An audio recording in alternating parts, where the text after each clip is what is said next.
Hey guys, this is Ben from Leader Builds. Today we're going to be talking about adding people to teams that you have. I recently just got off the phone with a good friend of mine who's a pastor who was asking how do you add the right person to a team without destroying the team or breaking up the team. And so we're going to talk about that. And at Leader Build we teach one of the things what we call F.A.C.T.S. And did you get the facts on the person? And it's an acronym, F.A.C.T.S. And the first part of that acronym of F is fits. Are they a good fit for the team? Do they have chemistry?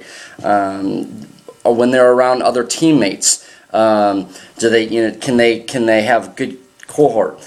And the way that we teach people to get that or to figure that out is to get them around teammates, your team members, before you actually bring them on the team and see how it works out. Sometimes people will do a temporary of a bringing on a team and just say, hey, this is just going to be for a couple weeks and see how it goes. And that's perfectly okay because you want to make sure that they have good chemistry so people are sharing and trust is being built. The second part about the getting the facts is alignments, the A. And we call this, are they aligned with the stuff? And the stuff for us is vision and values and practices and guiding principles and all that stuff that makes your organization or church great. Do they have some kind of alignment with that? Now, not every person that you bring on is going to be perfectly aligned with that, and that would be unrealistic. But do they have the nature to go in the same direction that you're going? Because you would hate to bring someone on the team, then all of a sudden they want to go do something completely different from where you're heading in your church or organization. The third acronym part is C, which is character. Do they have a good character? Can they be trusted? Do they take ownership of failure in their life? And for us, character always comes first.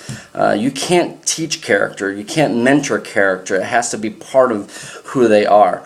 One little thing that I do want to point out with that, though, is that a lot of people sometimes will see immaturity and think it's bad character.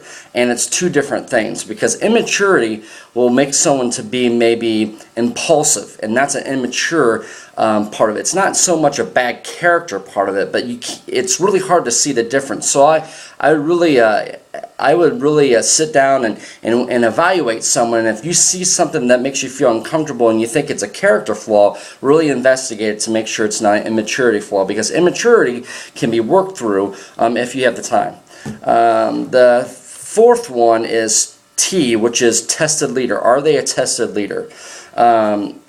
Sun Tzu once said that he would never bring a sword into battle untested. And so it's the same way if you're putting someone on your team. You shouldn't bring someone on your team unless they've been tested as a leader. Now, I'm not saying that they should be like the best, greatest leader in the world, but at least have some experience as being a leader, some experience of influencing people. Can they describe their successes or their failures as a leader?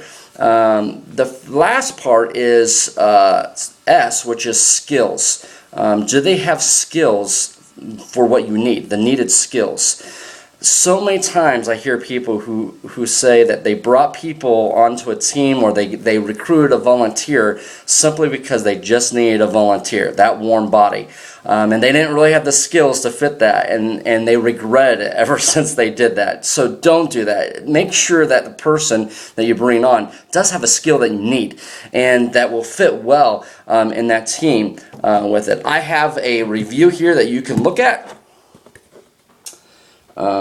This is the fits, alignments, character, tested, and skills. All right. Well, I hope that helps, guys. If you need any more advice, please email me or shoot me a message. That'll be great. Get the facts.